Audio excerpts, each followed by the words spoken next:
Late February 1993, at a luxury penthouse apartment on London's Baker Street. Yes, that Baker Street.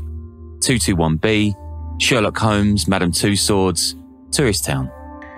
But inside, the scene is anything but family friendly. 38-year-old Ruslan Utsiev and his brother Nazarbek lay dead, shot at point-blank range by assassins. The two men are Chechens, confidants of businessman and self-proclaimed president of an independent Chechnya, Dzhokhar Dudayev.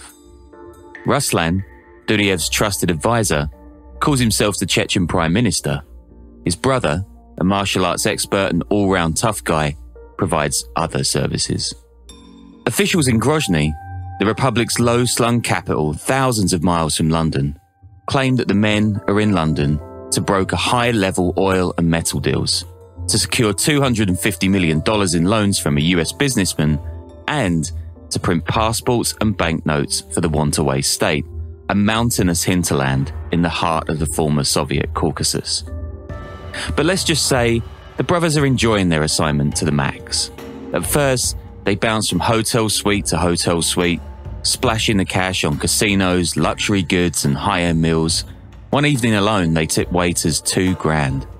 They're also partial to sex workers, lots of them, sometimes 3 or 4 a night. Some call the Utsievs statesmen, others call them gangsters. In Chechnya, those two words have become interchangeable for centuries. Eventually, the brothers buy their penthouse at the prestigious Bickenhall Mansions, a stone's throw from the fictional home of London's most famous deerstalker-wearing detective, for £700,000 cash, much to the annoyance of the building's wealthy occupants. But the dealing and decadence are hiding another far darker mission for which the Utsievs have been tasked. And that's setting up a base for drug smuggling, money laundering, and, inspectors reveal, purchasing 2,000 surface-to-air Stinger missiles, most likely for sale to neighbouring and fellow Muslim former SSR Azerbaijan, itself locked in a deadly conflict with Christian Armenia for the disputed Nagorno-Karabakh region. The plot thickens though. Ruslan Utsiev decides he needs a translator, and he turns to a correspondent from the BBC's Eastern European department, Alison Ponting, who recently interviewed him. Since 1988, Ponting has been married to a man McMafia author Misha Glenny describes as a, quote, chubby Armenian chancer named Gajik Ter Oganessian, whose official job is as a South London swimming pool attendant. Ponting introduces her husband to the Utsievs. It's a fateful act. Writes Glenny, quote, Ter Oganessian was ducking and diving, smuggling, setting up fake companies for money laundering, and also doing menial work when his tentative criminal activities dried up. Initially, the macho Caucasian trio hit it off, holding raucous parties to which a stream of call girls were invited. Unsurprisingly, perhaps, Ponting is furious at the behaviour of her husband, which less resembles that of a loving partner than a rapacious post-Soviet mob boss. But Ter Oganessian is getting used to his new luxury lifestyle. Says a London detective, quote, he rode the gravy train. But that car hits the rails when Ter Oganessian finds out about the 2,000 Stinger missiles and their intended target. His nationalist sympathies awakened, Ter Oganessian reaches out to 2 other Armenian expats, Nikitish Matryossian, a member of the Armenian KGB, and Ashot Sarkissian, ostensibly chairman of the Armenian Chamber of Commerce, but known to British cops as a general also in the young nation's KGB. The pair meet the Chechens at a 5-star West End hotel, but fail to persuade the brothers to drop their arms deal. It's a death warrant. The Armenians hire an LA-based hitman who rents a house in Pinner, northwest London, and gets a visa through Ponting, the journalist. Nobody knows exactly who pulls the trigger, but on February 26, 1993, Ruslan Utsiev is killed with 3 bullets to the head. Writes the independent newspaper, quote, the following evening, after purchasing a fridge freezer with a cardboard box to hold Utsiev's decomposing body, the Armenians paid 2 delivery men £450 to take it to Pinner. Unfortunately, it split, and the smell alarmed the men. By the time they contacted police, Nazarbek was also dead, killed by another 3 bullets. Police pick up Martirosyan, the Armenian KGB guy, and Teroghanessian soon after. Neither issues a confession, although Martirosyan says not so cryptically, quote, "The KGB will not forgive anyone." He hangs himself at Belmarsh prison while awaiting trial, leaving Teroghanessian, the pool attendant come murder for hire patriot, to pick up 2 life sentences for the deaths of Ruslan and Nazarbek. It's a blood feud that will come back to haunt his family within a year. More than that, the spectacular double slaying is Western Europe's introduction to a new wave of bitter, post-Soviet crime that's been kicking off in the motherland for decades, and which, just months later, will explode into an all-out war between Chechnya's brigand kings and their parent state Russia, helping to empower and unleash a new and ultra-violent generation of Chechen gangsters. This is the Underworld Podcast.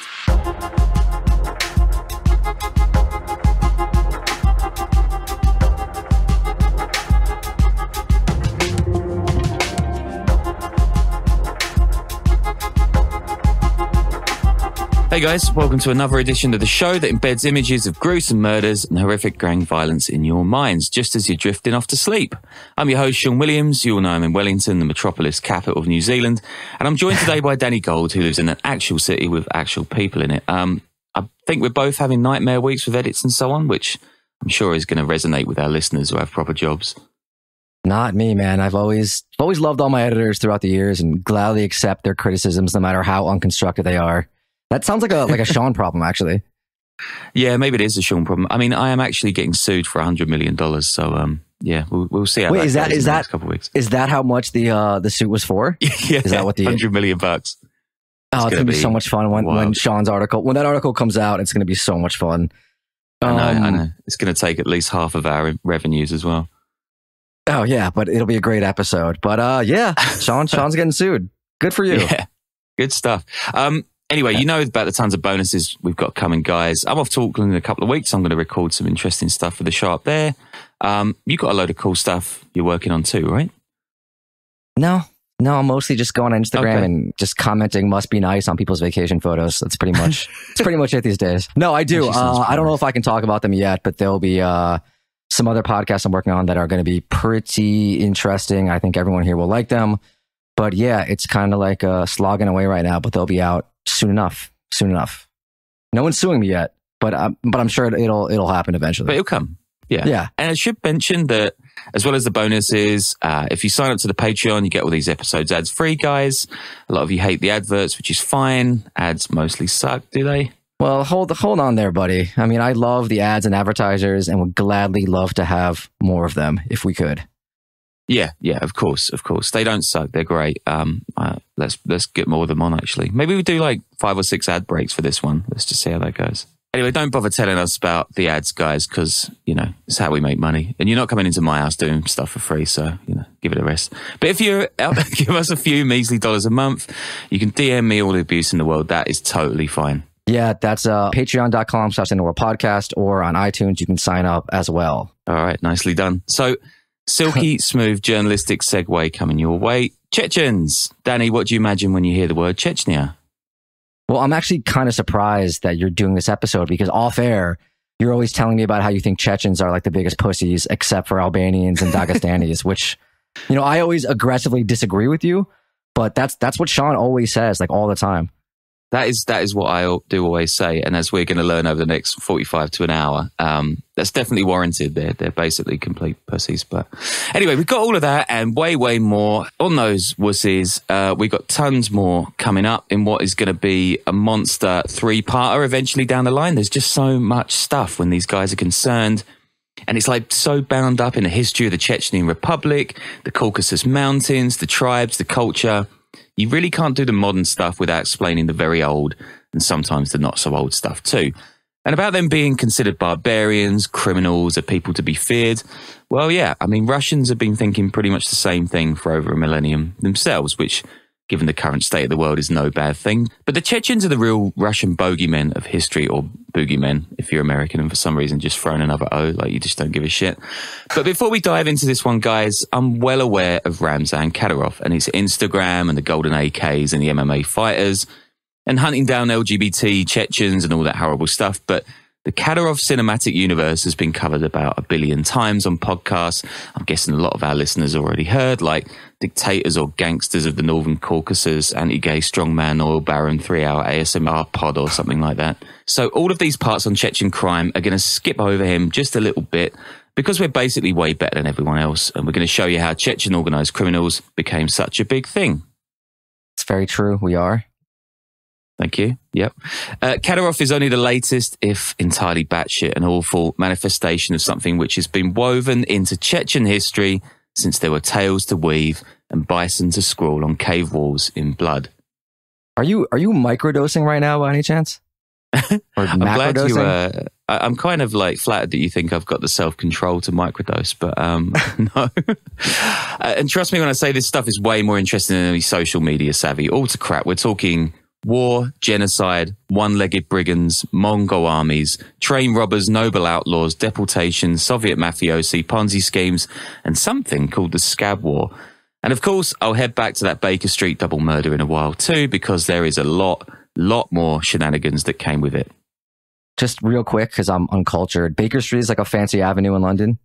Yeah, it's just a big street in the middle of town that all the tourists go to. It's nothing great, but pretty good for a party with a few Chechen gangsters, I'm sure.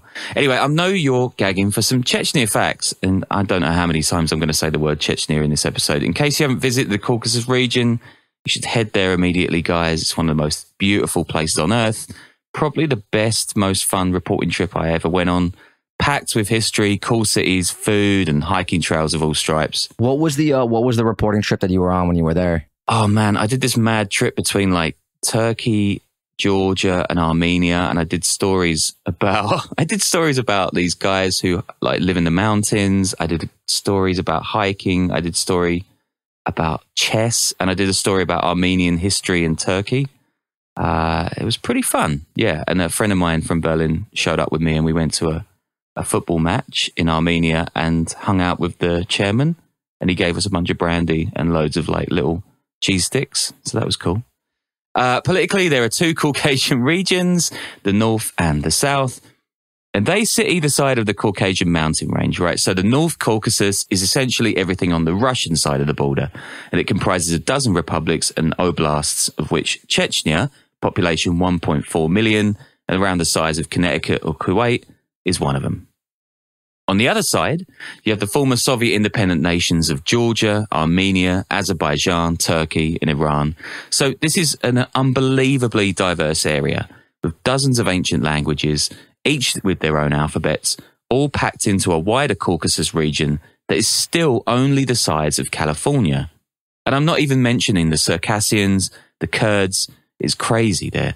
But while all this diversity is fascinating, it also means that historically, the Caucasus is about as stable as an argument in a Moldovan casino. I'm not sure where that reference came from. And Chechens, just like their neighbours in Dagestan and Ingushetia, are no strangers to violent incursions and war, going back literally thousands of years. I mean, this place is old. Various incarnations of a Chechen culture date back to around 8000 BC. That's over 4,000 years before the pyramids showed up. Weirdly, that reminds me of an interesting fact that the pyramids were older to the Romans than the Romans are to us. Really makes you think, doesn't it? Do your own research, guys. Yeah, not in books. You know, do online research on Reddit threads and other YouTube shows. That's how you learn the real truth. I think that's the ultimate message of this show, yeah.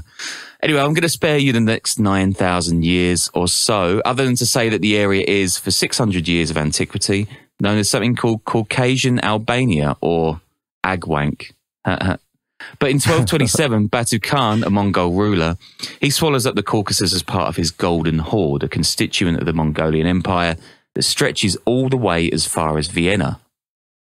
Now, Khan is a notoriously cruel and vicious despot, and the Mongols are hardly known for their magnanimousness. But it's noted at the time that the most successful holdouts from his conquests are the inhabitants of Alania, a kingdom comprising, yeah, of course, Chechnya. Subsequent sorties by the likes of Tamerlane and Toktamish are battled back by the Alans, who bivouac in the frozen mountains and attack like modern-day guerrillas. All the while, Russians across the northern side of the range are watching with interest. Their Tsardom wants access to Persia, Arabia, latterly the Ottoman Empire, and a buffer against those places too. But they've got these total psychopath Alans to go through. And the Alans want a bunch of Russians rolling past their hill forts as much as they do the Mongols. Alania sounds like a made up sort of Wheel of Time or like Fantasyland, you know? And also it's kind of funny that they're known as the Alans. Yeah, also, fighting the Malcolms and the Kevins all the time. I mean, I'm gonna rattle all the way up to the 19th century now, because this is where the juicy stuff is. And also Danny's probably tearing his beard out listening to all this history stuff. That's not true. I love the history stuff, man. I'm learning a lot here. Okay, we're going to go back and do another half hour on Egyptians. So you get this near constant push and pull between the Russians and North Caucasians, who suffer a series of violent incursions from 1817 to 1864. And that's when Russia defeats the famed Dagestani spiritual and military leader Imam Shamil and carries out a genocide of the Circassian people. That's over 1 million dead by many accounts. In 1865, almost 40,000 Chechens are exiled to Turkey by Tsarist forces. They move ethnic Russians into the territories and they force convert people to Christianity, which, surprisingly, goes down like a sack of spuds. And it won't be the last time Russian leaders in Moscow or St. Petersburg try that game.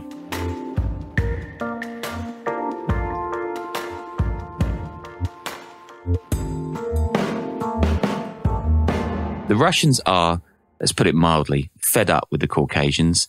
Dagestanis, Ossetians, Ingush, Chechens, they're all a massive pain in the imperial government's arse. Russian troops are shit scared of them. They're still living in mountaintop villages, barely accessible. They've got ancient watchtowers spread through the range. Oh yeah, and they're widely viewed as savages because of their Islamic faith and deeply insular tribal culture. There's a good book about like various mountain cultures and violence. I think it's called No Friends But the Mountains by Judith Matloff. I haven't read it in a minute, but it was really interesting. I think the saying actually is Kurdish. I've heard it all over the place, but it kind of talks about like how the geography of a lot of these places and lends itself to like certain cultural aspects and violence in some ways. And she connects, I mean, I believe Chechen is one of the cultures covered, but it's all over the world, you know, so it's not just focused on the Caucasian mountains, but it's I don't remember too much of the central theses, but it's a really interesting read if you're looking for something like that. From 1 minute to the next, Danny's recommending you go to subreddits and then reading academic books about mountain culture. But there was a brief period in history where all of these republics broke off and they declared, I think they've got an amazing name like the state of mountain dwellers or something like this. So there was definitely something to it. But a Russian imperial viceroy named Alexei Yermolov, I'm really sorry guys, there's going to be so many names I mess up in this show. He says back then that the Chechens are a, quote, bold and dangerous people, and that, quote, amidst their forests and mountains, no troops in the world could afford to despise them, for they were good shots, fiercely brave, and intelligent in military affairs. Do you know what, though? All this hassle, bloodshed, and so on, it might just be worth it for the Russians. As you'd expect from a mountain range, Chechnya is packed with mineral wealth like limestone, gypsum, sulfur, and in 1893, authorities begin drilling for oil near the capital city, Grozny. And guess what? They find it. Tons of the stuff. You know, I never actually knew that. I didn't realize that there were, big deal sort of resources there. I thought the Russians just wanted to, crush any sort of opposition, and that's where their aspirations came from. I had no idea that there was actual, stuff to plunder and pillage there as well. Yeah, I think for the Russian Empire, it's just like a happy accident that they have a bit of an economic benefit as well, because they do like killing people a lot back then. So anyway, now everybody's incentives are pretty clear. The Russians want a thoroughfare into Asia, a buffer against their rivals, dominance over the Caucasian people, and, yes, oil. The Chechens want the Russians to piss off, and so the legend of the Chechen rebel bandit grows. Lermontov, Pushkin, Tolstoy, they all write about the feared Chechens in great works of literature. Your men slaughter ours, one of Tolstoy's Chechen protagonists tells a Russian, ours butcher yours. Few people embody this image more than a man named Baysangur of Benoy. Jesus, these names. An embody might be the best and worst word to use because Baysangur is this mad Monty Python Black Knight character. He's had an arm, a leg, and an eye blown out in battle, which means he struggles to get a driving license. But on the plus side, it makes him an excellent piratical talisman against the Russians. And his tongue definitely hasn't been blown out either. At a parley with one Russian envoy, Baysangur is said to dismiss the man, pointing to a nearby cemetery and telling him, quote, "Talk to them. They'll hear you better than me." That kind of rules right there. That's solid. That's a zinger. Baysangur might be the Chechen folk hero with the most missing appendages at this time, but he's far from the only hero. At the end of the 19th century and beginning of the 20th, we have the rise of something locals call an Abrek, or roughly translated a, quote, outlaw-exile. Writes Rebecca Gould in an academic paper called Transgressive Sanctity, a convoluted title I'm fully on board with, quote, "After the surrender of Imam Shamil, North Caucasian mountaineers were faced with the problem of developing new modes of expressing their cultural and political aspirations. As the promise of independent statehood offered by the Imamate faded from the realm of possibility, the noble bandit of the Caucasus, known by natives by the term Abrek, rose in cultural significance." I mean, we all love academic writing, don't we? An Abrek comes out of a culture of linking holy war or jihad with anti-colonialism, i.e. against Russian incursions. But it also emerges from ancient blood feud practices in Chechnya, spats between tribes and families that would be exacted by these outlaws as kind of bandit executioners. After the likes of Baysangur in the early 1900s, there is Sulumbek Gandaleev, an ethnic Ingush who becomes one of Imperial Russia's most infamous gangsters. Gandaleev, I don't know, robs banks, trains, stores, and he escapes from prisons. He's your Dillinger, your Ned Kelly, but he does it in Russia, which just seems kind of tougher. Gandaleev, though, he doesn't go it alone. He's joined by a Chechen Abrek, an owner of one of the sickest moustaches outside a P.T. Barnum show, and he goes by Zelim Khan. And Zelim Khan, who, like his pal, robs and thieves and beats his way to criminal affluence, personifies a rally cry for the benighted Chechen people, just as Imam Shamil and Baysangur once had been. Already you can see this interweaving of Chechen statehood and criminality, where mobsters are heroes and Moscow is the great eternal enemy. Oh yeah, and Zelim Khan even has his own narco corridos too. One of them goes, quote, "People gather only after death, but death does not take Zelim Khan, since God protects him until the moment when he avenges every one of his dead relatives to all the guilty, since God does not leave any evil, not a single tear inflicted on the innocent without avenge. And since he, Zelim Khan, is a real man, only then will he find peace and death for himself when he covers blood with blood." I mean, it sounds a bit heavy, but if you put the right beat behind it, like, I feel like it could work.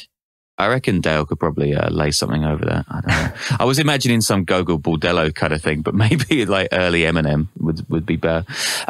Just like yeah, bass. it's not really sort of like 100-year-old Olivia Rodrigo. Oh God, I can't even say it. Writes Mark Galeotti in his book The Vori, Russia's Super Mafia, quote, "Banditry and resistance are deeply ingrained within the Chechen national identity, not least in the traditional figure of the Abrek, the honourable outlaw whose banditry is driven by righteous vendetta or a refusal to knuckle under the crimes of the powerful. The Abrek is a self-sufficient and wily figure, a Caucasian Robin Hood, who often gathers a gang of like-minded daredevils around him, raiding the rich, feeding the poor, protecting the weak, and dismaying the corrupt. While essentially mythological, the figure of the Abrek still provides a degree of legitimacy to the modern gangster." But now, guys, we're up to 1917. It's the Russian Revolution, the death of the Tsar, the rise of Lenin's Bolsheviks, and the beginning of the Soviet Union. Perhaps, in this new worker-led universalist utopia, there'll be room for the Caucasians. Yeah, nah. From 1920, Chechens do what they do best, resist the Russians. And for years, the territory is controlled by red and white Russian forces, themselves duking it out for control of this new, huge country. The Chechens roll up their sleeves and take on all of them. But come 1925, the Red Army has largely laid the capital Grozny to waste, 100 villages of dust, and the Chechen population, what remains of it, are left to go bust and starve.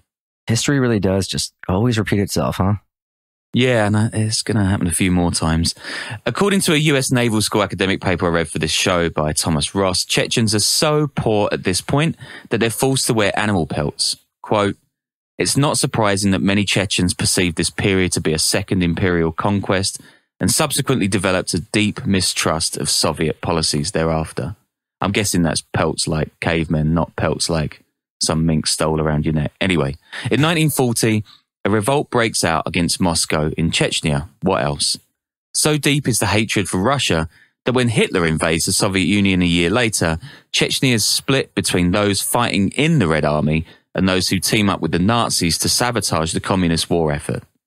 This will end, to put it very mildly, badly for the Chechens. Stalin, who absolutely loves a purge, his forces are being pushed back by the Germans and he's desperately looking around for scapegoats, turncoats, those he can claim are enemies of the people.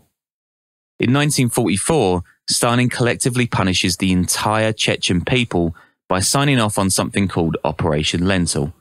Yeah, sounds innocuous. I mean, who doesn't like lentils, especially Eastern Europeans? But it is, of course, horrific. Here's Mark Galeotti again, quote, "The Chechens have periodically rebelled when they have felt their masters were weakened or distracted. The Russians have brutally repressed them each time, crushing the forms of resistance, but never managing to extinguish the desire. Joseph Stalin, true to form, adopted the most murderously comprehensive response in 1944, when the Chechens took advantage of the Nazi invasion of the Soviet Union to launch another series of uprising. On February 23rd, coincidentally Red Army Day in the Soviet calendar, the Chechens, along with their ethnic cousins the Ingush, were ordered to report to local party centres." And Galeotti goes on, quote, "This was the start of Operation Lentil, the forced deportation of two entire nations in which anything from a quarter to a half of the total population died. Stalin had them scattered across Siberia and Central Asia." Yeah, his book is really solid, by the way. It's all about Russian gangster history and all the codes, not like modern day stuff, right? The stuff that goes back like decades and decades. And it's a great read and fascinating. So definitely pick that up if it's of interest. Yeah, it is. And Federico Varesi's book is also brilliant on the Russian Mafia. And it also gave me a good excuse to watch Eastern Promises, which was nice. So, oh, fucking awesome movie, dude. Oh my God, man, that shower scene. Jesus.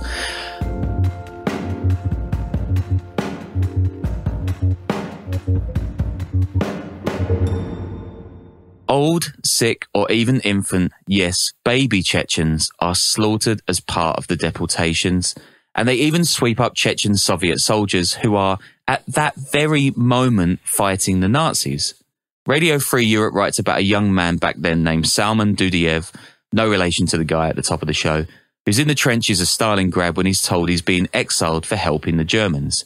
Says Dudiev as his commander, an ethnic Ukrainian, quote, "He came up to me, wrapped an arm around me and said, 'Son, I wasn't able to tell you this for several days, but I have to. Chechens are born warriors. They fight well. I'm truly sorry, but I cannot disobey orders.'" Within 24 hours of this operation being signed off, the Soviets have expelled 1/3 Chechens and Ingush to, quote, "special collection points," and have loaded almost 200,000 onto trains. By March 1st, so that's a single week, around 500,000 people have been shipped out, many of whom have nothing but the clothes on their backs, no food, no money, and they'll be left to labour and die in the frozen tundra. Chechens refer to this deadly period as the Ardak, or Exodus, and it's burned into the national psyche today, giving rise to almost all of the stuff we're about to discuss in this massive three-parter. Yeah, that period, man, of like the 40s, I mean, 1910 to 1950, just an incredibly savage time in human history. Like, I don't think proportionally there's ever been more death and destruction. Now, there's this crazy war in China like 2,000 years ago that supposedly killed half of China. But yeah, like how many shows have we done where you can trace it back to these like exoduses, genocides, stuff that happened at the start of the century? It's all pretty awful. All in that period, yeah. Yeah, that's crazy. So right there and then, on those packed rail cars going east, the concept of a Chechen state, or even a Chechen republic within Russia, dies. And it won't emerge again until 1956, when Soviet Premier Nikita Khrushchev denounces Stalin during his famed secret speech at the Kremlin, aka on the cult of personality and its consequences, or as I always prefer to call it, of course, Okulti Nizhnoki. I can't even say the first word. Okulti Lichnosti I Jego Pozledivadchich. No, I couldn't even do it. I thought I'd be able to spell it out and read it, but no. Anyway, even then... It's a good effort. Was it? I don't know. Have you seen the words? Even then, as we'll hear later on, Khrushchev is hardly a great liberalizer, and any mention of Chechnya is a blink and you'll miss it thing. Nobody in Moscow is particularly keen to revive a nationhood whose people's names still strike fear into the hearts of the empire. It's that bogeyman thing again. But this is now a people in exodus. And between Operation Lentil and the secret speech, Chechen identity has gone through a complete and utter change. According to Ross in that US naval paper, quote, "It was the 1944 deportation that crystallized and criminalized the Chechen identity. The mass exile fused the Chechens together through shared adversity and established the Soviet authorities as the common enemy. Life in exile deepened the connection among Chechens while alienating them from the developing Soviet society. It was the criminalization and alienation from society that facilitated the development of Chechen organized criminal elements." Bit word soupy, but, these are academic papers. Essentially, the Chechens have lost their homeland. Everybody around them is alien, foreign culture. They're adrift in a vast land governed by a great evil thousands of miles away in Moscow, which is itself as far from Grozny as Moscow is from Berlin. So you're already an insular tribal culture.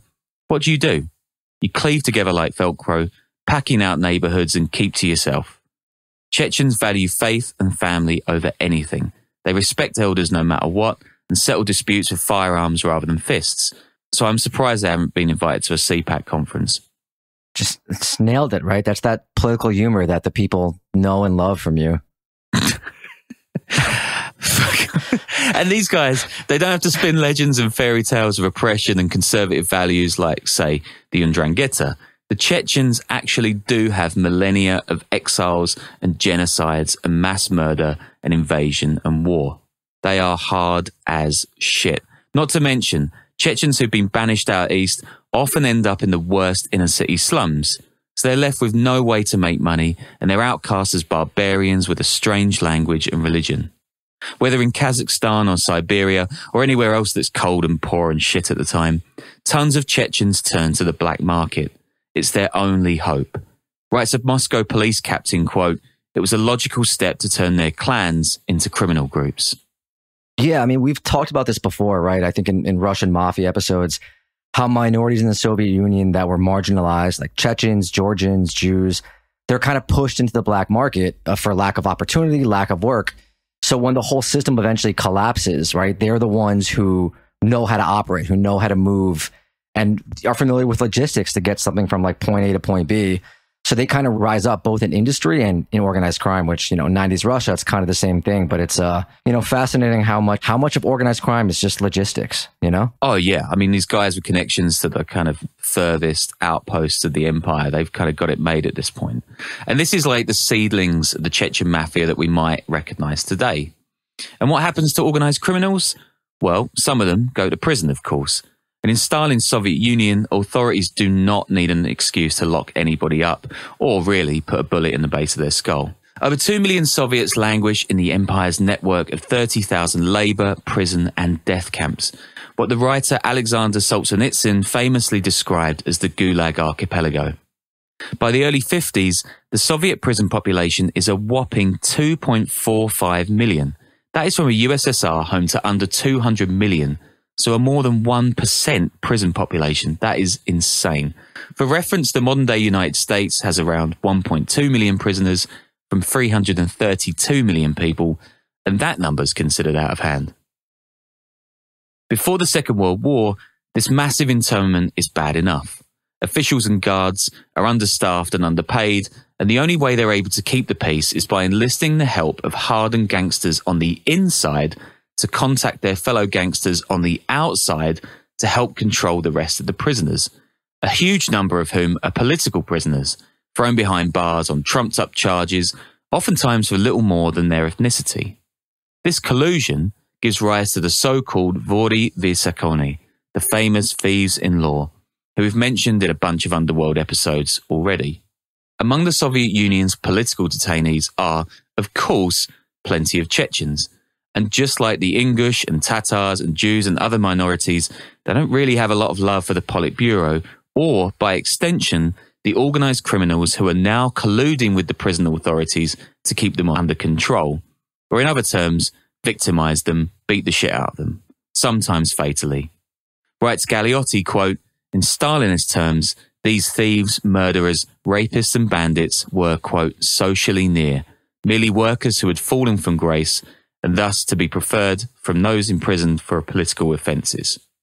When the Nazis invade in 1941, this increasingly brittle balance begins to break. This is the beginning of something called the Scab War. Scab in the varmint, bastard sense rather than anything skin-related.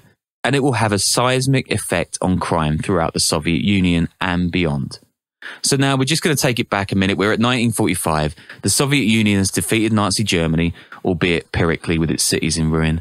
Stalin is still in control and swelling the Gulag Archipelago. The authorities continue to collaborate with the Vori, the thieves-in-law. And there's this osmosis of prisoner to guard to gangster that's subjugating everybody else inside, and that includes the Chechens. The traditional Vori, their thieves' code forbids submission to the state. Yeah, it's really wild. I mean, Galeotti's book talks about like what their actual code is and how strict they are with it. And it's like the craziest thing I've ever heard of in my entire life. I just remember it being like completely unreasonable. There's a lot of situations where they would like take their own lives rather than do anything that was seen as being submissive to the state or any authority figure. Well, yeah, I mean, we're going to see one outcome of that actually right now. So when the Vori who've served in the Red Army or worked for the Soviet war machine in any way, when they are arrested and put in the system, those colluders are known by their fellow Vori as Suki, or bitches. Now, on one side, you've got the powerful Vori with the backing of the guards and Gulag administrators in opposition to the bitches, those who've collaborated with the Soviet state itself. And oddly enough, those who despise the state too, like the Chechen criminals who've come out of the 1944 deportations. And at the end of the 1940s, this rivalry sparks out into all-out war. Casualties far worse than the prison riots we've done on shows recently in South America. This is the Scab War, around 5 years of brutal, brutal bloodletting. At the end of that period, towards the end of Stalin's rule, the bitches emerge victorious, and the traditionalist Vori, the anti-state thieves-in-law, they're decimated, almost wiped out altogether. According to historian Federico Varese, I've wanted to get Federico on the show for years, so hopefully he listens to this. This is an earth-shaking moment. A new thieves' code has effectively been written in the bitches' blood, and it no longer forbids collaboration between organised crime and the Soviet state. This is the moment when gangsters hew closer to authorities and in many cases work hand in glove. It's a relationship we'll hear a lot more about in this show and the second and the third parts. Yeah, I mean, that's really fascinating. It kind of speaks to modern day Russia really accurately too. Yeah, I'm surprised it's not written about more. It's like kind of glossed over in all the books I read a little bit. It seems like such a pivotal moment. Anyway, writes Stephen Handelman in his 1994 book, Comrade Criminal, quote, "Having already been violated for having broken one tenet of the code, they felt little compunction about ignoring its other commandments, particularly the prohibitions about going into business or trade. The Suki, those are the bitches, in effect became the financiers of the black market.